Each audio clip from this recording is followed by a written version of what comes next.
আওয়ামী লীগের ঝটিকা মিছিল এখন যেগুলো হচ্ছে এটি ক্রমশ বাড়তে থাকবে। ধীরে ধীরে এসব মিছিলের আকার বড় হতে থাকবে। রাজধানী থেকে মফস্বল পর্যন্ত ছড়িয়ে যাবে এই মিছিলের কাতার। সাধারণ মানুষ, খেটে খাওয়া মানুষ, গত 13 মাসে নানান বঞ্চনার শিকার মানুষ ক্রমশ এই মিছিলগুলোতে জড়ো হবে। মিছিলের আকার বড় হবে, গর্জন বাড়তে থাকবে। আপনার পুলিশ, সেনাবাহিনী এদের ঠেকাতে পারবে না। আপনি কেবল বিবৃতি দিতে থাকবেন। জনগণকে আপনিই তো বার্তা দিচ্ছেন, আপনার সরকারের চেয়ে, আপনার বাহিনীগুলোর চেয়ে পরাজিত শক্তি স্মার্ট এবং দুঃসাহসী, ভীতিকর এবং ভয়াবহ। আপনি তো যুদ্ধে অর্ধেকটা হেরে বসে আছেন জনাব। আসসালামু আলাইকুম, স্বাগত নিউজ নিউজে। সম্মানিত দর্শক, কার্যক্রম নিষিদ্ধ আওয়ামী লীগের ঝটিকা মিছিল এবং বেআইনি সমাবেশ ঠেকাতে কঠোর বার্তা দিয়েছে অন্তর্বর্তী সরকার।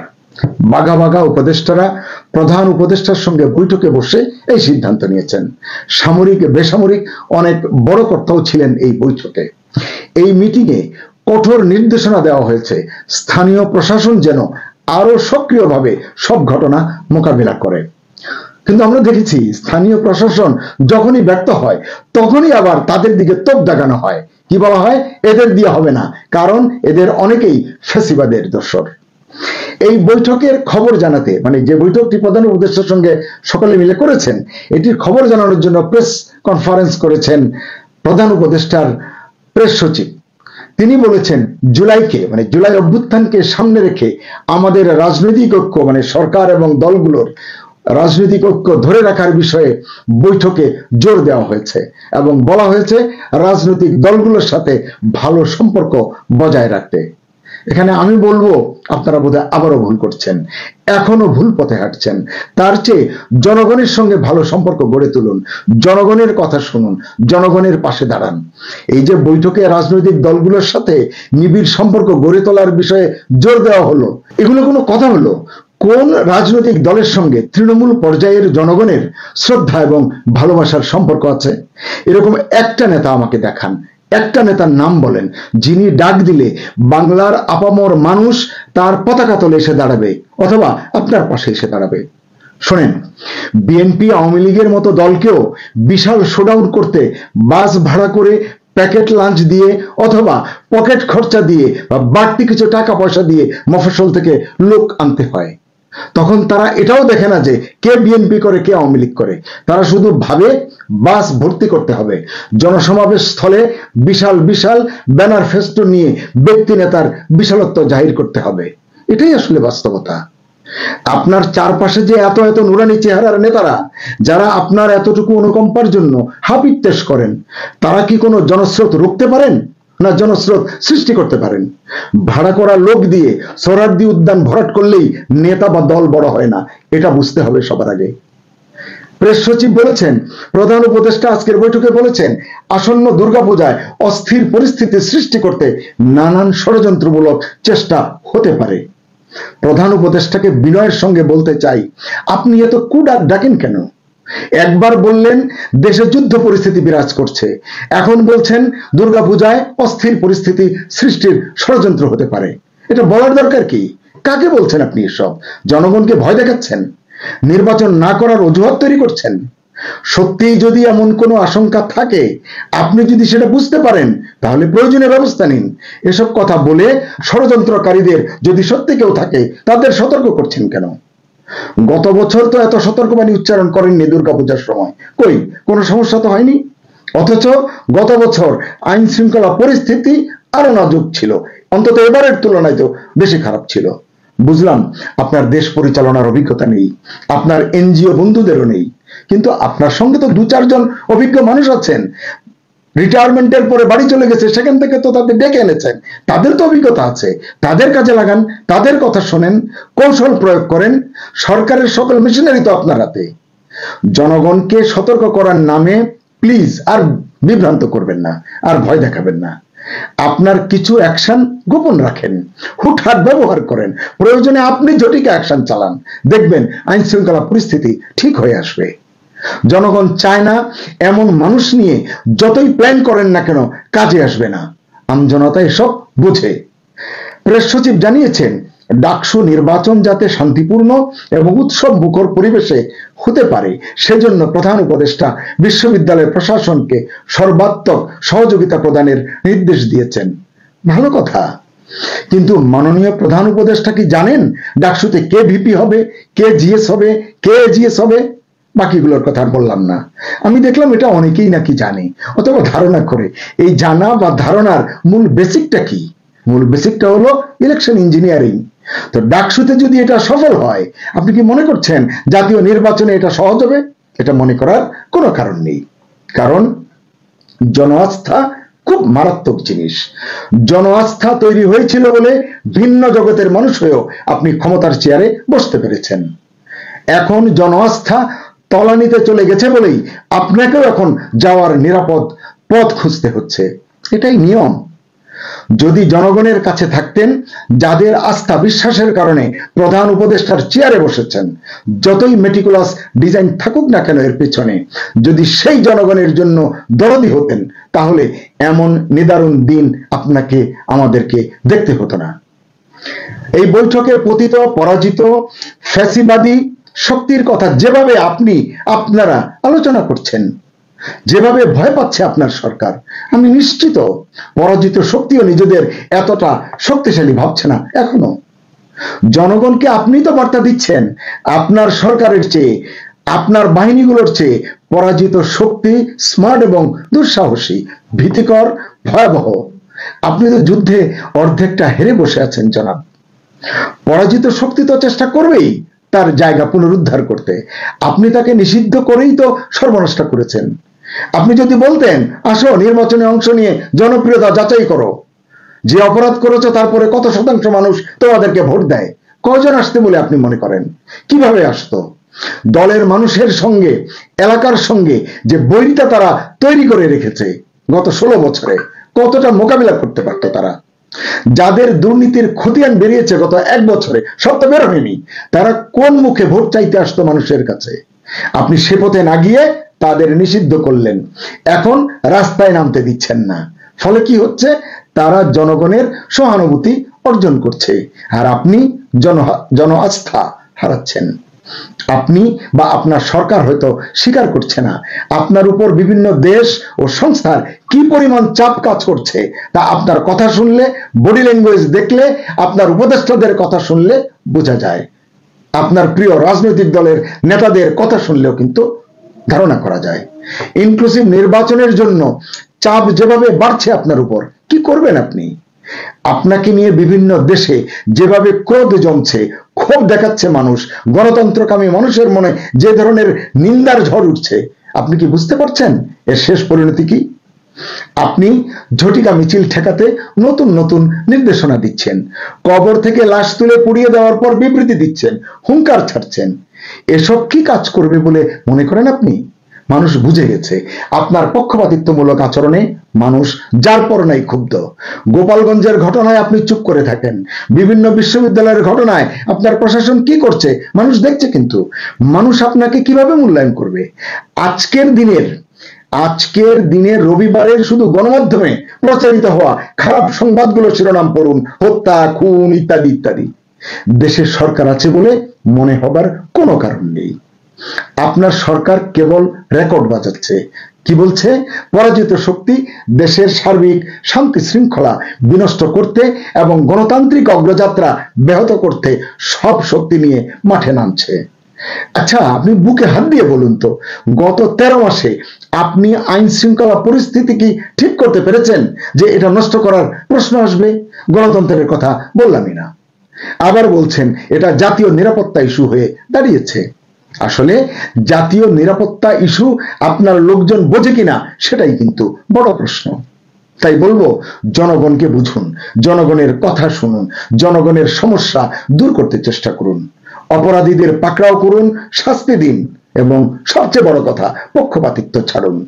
নয়তো আওয়ামী লীগের মিছিল ক্রমশ বাড়তে থাকবে, বড় হতে থাকবে, এবং তাতে মানুষের অংশগ্রহণও বাড়বে। কিচ্ছু করতে পারবেন না। বর্তমান বাংলাদেশে যে উগ্রবাদ, যে জঙ্গিবাদ, যে মৌলবাদ, 71 সালে যেভাবে যুদ্ধের সময়ে মানুষকে নির্যাতন করেছে, মানুষের ঘরবাড়ি জ্বালিয়েছে, নারীকে দর্শন করেছে, সংখ্যালঘুদেরকে বৃতায়িত করেছে। বাংলাদেশে কিন্তু বর্তমানে সেই অবস্থা আছে, যার কারণে বিএনপি এবং বড় বড় রাজনৈতিক দলেরা বলছে যে এই সরকার একটা মব নিয়ন্ত্রণ করার ক্ষমতা রাখে না। সেই সরকার কি করে বাংলাদেশে 18 কোটি মানুষের দেশে একটি নির্বাচন পরিচালনা করবে? সেটি কিন্তু ভ্যালিড প্রশ্ন। এখন ধরে নিলাম ফেব্রুয়ারি মাসে একটি নির্বাচন করার জন্য সরকারের সদিচ্ছা আছে, তাহলে কি নির্বাচনটি হবে? না, তাহলেও নির্বাচনটি হবে না। কারণ এই সরকার এখন নিজের পিঠ বাঁচানোর জন্য যে সামর্থ্য দরকার সেই সামর্থ্যটুকুও নেই। এই সরকার তাকে টোটালি মৌলবাদী, সন্ত্রাস, চাঁদাবাজ, 71-এর পরাজিত শক্তি, আলবদর, রাজাকার, আল শামস, জামাতে ইসলাম, নেজামে ইসলাম, হেফাজতে ইসলাম, সরমনাইয়ের মতো ধর্মভিত্তিক, সাম্প্রদায়িক, মধ্যযুগীয় যে গোষ্ঠী, সেই গোষ্ঠীর পকেটে ঢুকে গেছে। এখন আমরা দেখেছি মানুষের সাথে মানুষের শত্রুতা থাকে, মিত্রতা থাকে। মানুষ মানুষকে হত্যা করতে দেখেছি, এটা আদম হওয়ার যুগ থেকেই আছে। কিন্তু কবর থেকে লাশ তুলে পুড়িয়ে ফেলতে আমার পূর্বপুরুষের যুগেও কেউ আমাদেরকে বলেনি, আর এই যুগেও আমরা কখনো দেখিনি, এই প্রথম দেখলাম। তার মানে হচ্ছে এই সরকার শুধু জীবিত মানুষ নয়, একটা মৃত লাশের যে অধিকার, সেই অধিকারটিও রক্ষা করতে পারছে না। এমতো অবস্থায় একটি নির্বাচন কি করে বাংলাদেশে হবে বলে আমরা এবং আপনারা বিশ্বাস করি? সেই প্রশ্নটি এখন একটি মৌলিক প্রশ্ন। দ্বিতীয় বিষয়টি হচ্ছে ভারত কি চায়? ভারত চায় বাংলাদেশে যেন একটি গণতান্ত্রিক পদ্ধতিতে সকল দলের অংশগ্রহণে, অর্থাৎ বেশিরভাগ মানুষের অংশগ্রহণ যেন নিশ্চিত করা যায়, সেই রকম একটি সুষ্ঠু নির্বাচন, যার ভিতর দিয়ে মৌলবাদ, জঙ্গিবাদ, সন্ত্রাসবাদ, নৈরাজ্যবাদ বিলীন হবে এবং মানুষের ইচ্ছার ভিত্তিতে একটি সরকার পরিচালিত হবে। সেই রকম একটি নির্বাচন সরকার চায়। এখন আওয়ামী লীগকে যদি বাদ দেওয়া হয়, জাতীয় পার্টিকে যদি বাদ দেওয়া হয়, 14 দলকে যদি বাদ দেওয়া হয়, তাহলে বাংলাদেশে এখন কত পার্সেন্ট মানুষ এই দলগুলোর বাইরে এই মৌলবাদী, এই ধর্মাশ্রয়ী, এই সন্ত্রাস, এই নৈরাজ্যবাদ এবং গ্লোবাল টেরোরিস্টের দখলে আছে? আপনি খেয়াল করে দেখেন, আওয়ামী লীগ এবং তার যে সহযোগী যেই সব রাজনৈতিক দল ছিল বা তার সাথে কোয়ালিশন যে ফোর্স ছিল, তাদের বাইরে জামাত, বিএনপি এবং এনসিপি সহ এই তালেবানি শক্তি এবং আইএস শক্তি সবগুলো মিলিয়ে মাত্র 32% মানুষ তাদের সাথে আছে, আর 68% মানুষ তাদের সাথে নেই। তাহলে আপনি বোঝেন যে এই নির্বাচন হতে গেলে মানুষের যে পার্টিসিপেশন দরকার, সেখানে ক্লিয়ার ব্র্যাকের যে নির্বাচনী জরিপটি হয়েছে, সেই জরিপে মানুষ ক্লিয়ারলি বলেছে, 7 ভাগ মানুষ বলেছে আমরা অবশ্যই আওয়ামী লীগকে ভোট দেব, 13 ভাগ মানুষ বলেছে আমরা ভোট দেব কাকে জানি কিন্তু বলবো না। তার মানে কেন বলেনি? কারণ বললে তাদেরকে পেটানো হবে। এরা বলল কত পার্সেন্ট? 13%। তাহলে 13% আর 7% এ পেলেন কত? 20%। তারপর 48% লোক ক্লিয়ারলি বলেছে আমরা কাকে ভোট দেব এখনো আমরা ঠিক করিনি। তাহলে আপনি বোঝেন 48 আর 30, এই মোট 68%। যারা ম্যাথ বোঝেন, বেসিক ম্যাথ, 100 থেকে 68 বাদ দিলে আর মাত্র থাকে 32। এই 32% লোক কেউ বলেছে বিএনপিকে ভোট দেব, কেউ বলেছে জামাতকে দেব, কেউ বলেছে এনসিপিকে দেব, কেউ বলেছে সরমনাইকে দেব। এইভাবে এই 32 ভাগ মানুষ এই ভোটের পক্ষে, আর 68 ভাগ মানুষ তাদের বিরুদ্ধে। এখন ডক্টর ইউনূস যেটা করেছে, তার ওই পান্ডা বাহিনীকে দিয়ে আওয়ামী লীগের কর্মকাণ্ড নিষিদ্ধ করার নাটক করিয়ে আওয়ামী লীগকে কর্মকাণ্ড নিষিদ্ধ করেছে, যার কারণে নির্বাচন কমিশনও বলেছে আওয়ামী লীগের মার্কাটিও আগামী নির্বাচনে থাকছে না। এখন এরপরে নুরুকে দিয়ে মব তৈরি করে তিনবার জাতীয় পার্টির অফিসে আগুন এবং হামলা চালানো হয়েছে। এবং এই জাতীয় পার্টির অফিসটি হামলা চালানোর মূল উদ্দেশ্য হচ্ছে আওয়ামী লীগের সহযোগী হিসেবে, এই আওয়ামী লীগের দোসর হিসেবে জাতীয় পার্টিকেও ব্যান করা। তারপরে হাসানুল কিনু, তারপরে রাশেদ খান মেনন, তাদের দলকেও পর্যায়ক্রমে ব্যান করা। তা এখন যদি আপনি ৬৮% মানুষের দলকে ব্যান করে ৩২% মানুষের দলকে দিয়ে ভোট করান, তাহলে সেই ভোটের ক্রেডিবিলিটি সারা বিশ্বে কোথাও হবে না। বিএনপিবিহীন যে নির্বাচন আওয়ামী লীগ করিয়েছে, এই নির্বাচনটিকে যেইভাবে পৃথিবীতে ডিসপিউটেড হতে হয়েছে, এবারের নির্বাচনটি তার চেয়েও বেশি ডিসপিউটেড হবে। কারণ কি দেখেন, আপনি খালি চোখে দেখেন, খালি চোখের কথাটা কি, যদি আওয়ামী লীগ যদিও ক্ষমতায় থেকে নির্বাচন করেছে, সমস্ত দলের জন্য, ব্যক্তির জন্য নির্বাচনে প্রার্থী হওয়ার ডোর কিন্তু ওপেন ছিল, তারা নির্বাচনে প্রার্থী হতে পেরেছে।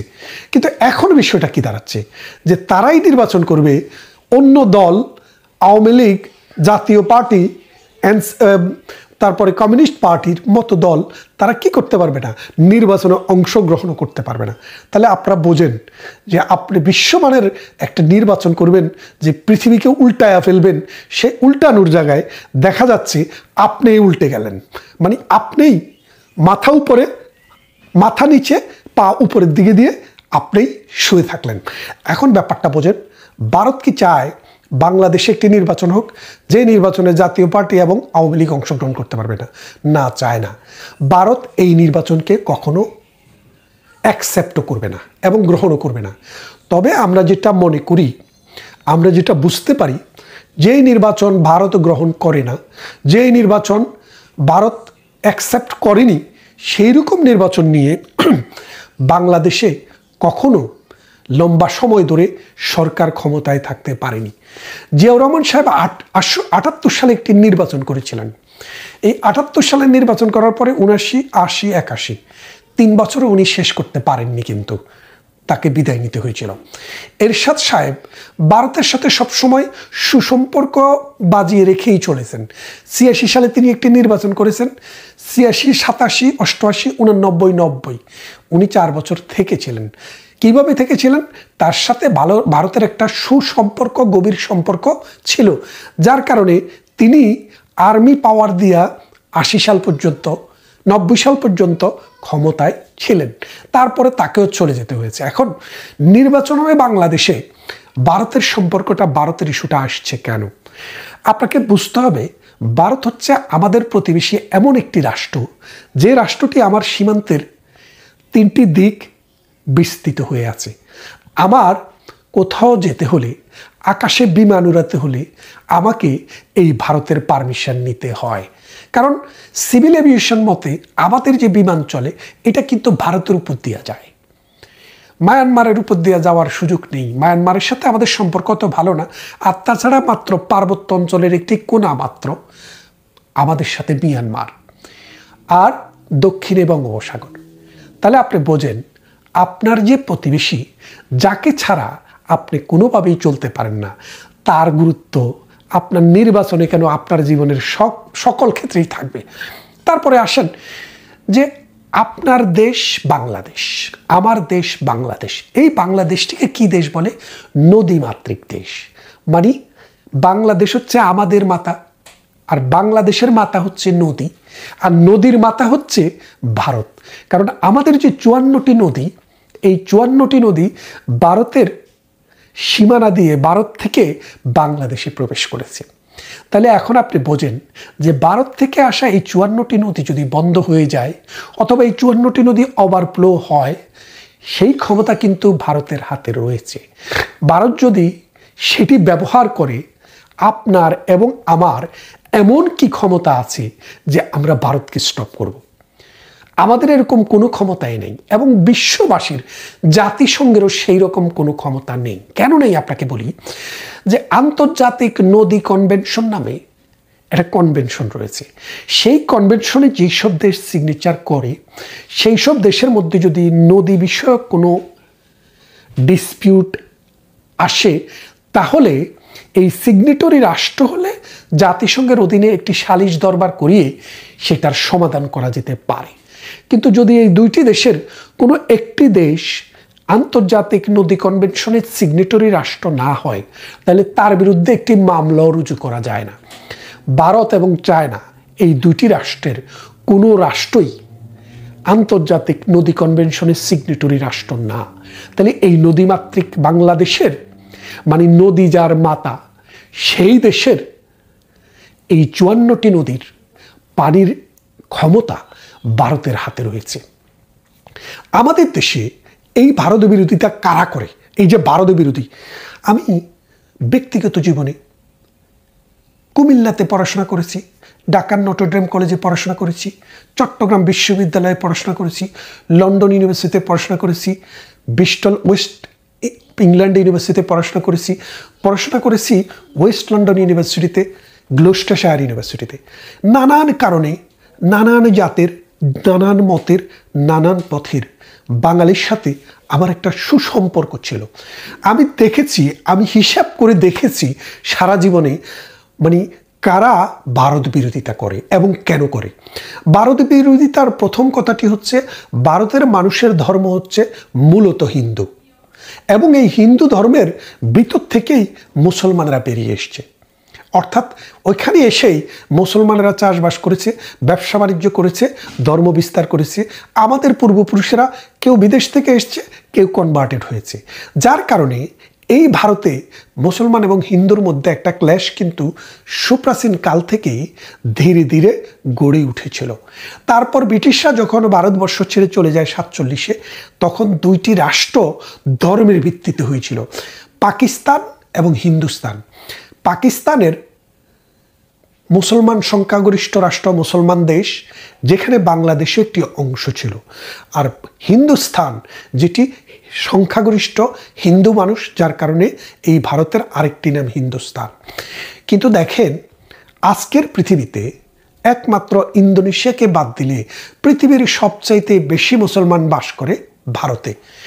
ভারতের যে পতিতদেশা মানে যদি মানুষদেরকে দেখেন, 2 জন মানুষ ভারতে প্রেসিডেন্ট হয়েছেন, 2 জন মানুষ ভারতের সেনাপ্রধান হয়েছেন, অন্তত 8 থেকে 10 জন মানুষ ভারতের প্রধান বিচারপতি হয়েছেন। কাদের কথা বলছি? যারা মুসলিম। আর হিন্দুদের তো আছেই, হিন্দু সংখ্যাগরিষ্ঠ দেশ, তার মানে 2 জন মুসলিম ভারতের প্রেসিডেন্ট হয়েছেন, 2 জন মুসলিম ভারতের সেনাপ্রধান হয়েছেন, এবং অন্তত 10 জন মানুষ ভারতের চিফ জাস্টিস হয়েছেন মুসলমান। কিন্তু আপনি পাকিস্তানের দিকে তাকান এবং বাংলাদেশের দিকে তাকান, 1971 সালে বাংলাদেশে অন্তত 19% হিন্দু সংখ্যাগরিষ্ঠ লোক ছিল। এই 71 সাল থেকে আজকে কত সাল? আজকে হচ্ছে 2025 সাল। এই 54 বছরে শেখ হাসিনার যুগে একমাত্র একজন চিফ জাস্টিস আমরা সুপ্রিম কোর্টে দেখেছিলাম, যিনি সংখ্যা লঘু সম্প্রদায়ের, তাও তিনি হিন্দু নয়। আর বাকি অন্য কোনো সরকারের আমলে বা কোনো জায়গায় আমরা আর কোনো চিফ জাস্টিস দেখিনি, প্রেসিডেন্টও দেখিনি, স্পিকারও দেখিনি, আপনারাও দেখেননি। নির্বাচন কমিশনার, প্রধান নির্বাচন কমিশনার, তাও দেখেননি, অথবা মহা হিসাব নিরীক্ষক, তাও দেখেননি। তার মানেটা কি দাঁড়াচ্ছে? বাংলাদেশ ইন্ডিয়ার চাইতে বেশি হিন্দু থাকা সত্ত্বেও, মানে ইন্ডিয়াতে যে পরিমাণে, যে অনুপাতে মুসলিম আছে, বাংলাদেশে তার চেয়ে বেশি অনুপাতে হিন্দু ছিল। আমরা সেটাকে আস্তে আস্তে তাড়িয়ে দিয়েছি। এই বাংলাদেশটাকে আমরা হিন্দুদের জন্য জাহান্নাম বানিয়েছি, যার জন্য পূর্বপুরুষের বাড়ি ছেড়ে, বিটামাটি ছেড়ে এই হিন্দুরা আস্তে আস্তে ভারতে চলে গেছে। মুসলমান হওয়ার কথা ছিল পৃথিবীর সবচাইতে বেশি শান্তিপ্রিয় এবং ভালো মানুষ, অথচ এই মুসলমানের নির্যাতনে অসংখ্য হিন্দুকে এই বাংলাদেশ ছেড়ে চলে যেতে হয়েছিল। আমি আমার পাশের গ্রামে আমার একজন শিক্ষক ছিলেন, কাজল কান্তি আচার্য, তার পরিবার, তার বাবা মনোরঞ্জন ধর, তিনি সহ তার পরিবারের উপরে কি পরিমাণে নির্যাতন করা হয়েছে, তার বাড়ির আম, কাঁঠাল, লিচু কিভাবে মুসলমান ছেলেরা জোর করে নিয়ে গেছে, তাদের নারীদেরকে কিভাবে হেনস্থা করা হয়েছে। এবং আমার পাশের গ্রামেও একটি শিলপাড়া আছে, সেখানেও আমি দেখেছি। যার কারণে আমি বলি, বাংলাদেশের মানুষ চিন্তা চেতনায় বেশিরভাগ মানে একটা বিশাল জনগোষ্ঠীর একটা বিশাল অংশ মৌলবাদী চিন্তা চেতনায় ভরপুর। তাদের মধ্যে একটা জিঙ্গুইজম আছে। তারা মনে করে অন্য ধর্মের লোককে পিটাইতে পারলে, মারতে পারলে তারা বেহস্ত পাবে। এইরকম একটা নোংরা চিন্তা চেতনা থেকে, যেটার সাথে ধর্মের কোনো সম্পর্ক নেই। এই মোল্লাতন্ত্র পাকিস্তান যে বীজটা আমাদের দেশে রেখে গেছে, সেই মোল্লাদের কারণে আমাদের মনোজগৎটাকে বিষিয়ে তুলেছে, যার কারণে আমরা ভারতকে শত্রু ভাবছি। অথচ সালমান খান, শাহরুখ খান, আমির খান, শাবানা আজমি, জাভেদ আখতার বড় বড় আইকন ভারতে মুসলমান ছিলেন, এখনও আছেন। কিন্তু পাকিস্তানে যেয়ে দেখেন কোনো হিন্দুর কিন্তু সেরকম অবস্থা নেই, ছিলও না। পাঞ্জাবি কিন্তু অসংখ্য সংখ্যালঘু সম্প্রদায়ের লোক ছিল, তাদেরকে পিটিয়ে বের করে দেওয়া হয়েছে। একমাত্র পাঞ্জাবেই হিন্দুস্তান আর পাকিস্তান কায়েম করা গেছে, আর বাংলায় কায়েম করা যায় নাই। কারণ বাংলার মানুষ অতটা দঙ্গল ছিল না, তারা কিছুটা সভ্য ছিল কলকাতার সাথে থেকে, তারা ভদ্র ছিল। কিন্তু এই পাকিস্তানের বীজ ধীরে ধীরে এই বাংলাকেও বিষিয়ে তুলেছে, যার কারণে ভারতকে শত্রু রাষ্ট্রের কাতারে নিয়ে তারা দেখে। অথচ এই ভারত 3.3 মিলিয়ন স্কয়ার কিলোমিটার জায়গা নিয়ে, অর্থাৎ 33 লক্ষ বর্গ কিলোমিটার জায়গা নিয়ে একটি দেশ, যে দেশে অসংখ্য ভাষা, যে দেশে শিক্ষা, সংস্কৃতি, সাহিত্য, ইতিহাস এবং আধুনিক বিজ্ঞান চর্চা পৃথিবীকে দেখিয়ে দেওয়ার মতো পর্যায়ে চলে গেছে। আমরা যদি সেই দেশটির সাহায্য, সহযোগিতা, বন্ধুত্ব নিতে পারতাম, উদার হতে পারতাম, তাহলে এই বাংলাদেশটিও উন্নত একটি রাষ্ট্রে পরিণত হতে পারত। কিন্তু আমরা সেটি পারিনি। আর না পারার কারণ আরেকটি ভিডিওতে, আমার এই ভিডিওটিকে আমি পার্ট 1 হিসেবে রাখলাম, আর দ্বিতীয় ভিডিওটি হবে পার্ট 2। না হয় ভিডিওটি অনেক বড় হয়ে যাবে। যেই কথাটি বলছিলাম যে ভারত চায় না আওয়ামী লীগ জাতীয় পার্টি বিহীন, অর্থাৎ বাংলাদেশের 68% মানুষ যেখানে নেই, সেই রকম কোনো নির্বাচন ভারত চায় না। আর এইটা ঠেকানোর জন্য যা কিছু দরকার বাংলাদেশের মানুষে করবে, আর আমাদের সেই মানুষদের পক্ষে ভারতের মতো শান্তিকামী, গণতন্ত্রপ্রেমী, সংস্কৃতিবান রাষ্ট্র অবশ্যই থাকবে বলে আমরা বিশ্বাস করি। কথা হবে এর পরের ভিডিওতে। যে কথা বলছিলাম তার ধারাবাহিক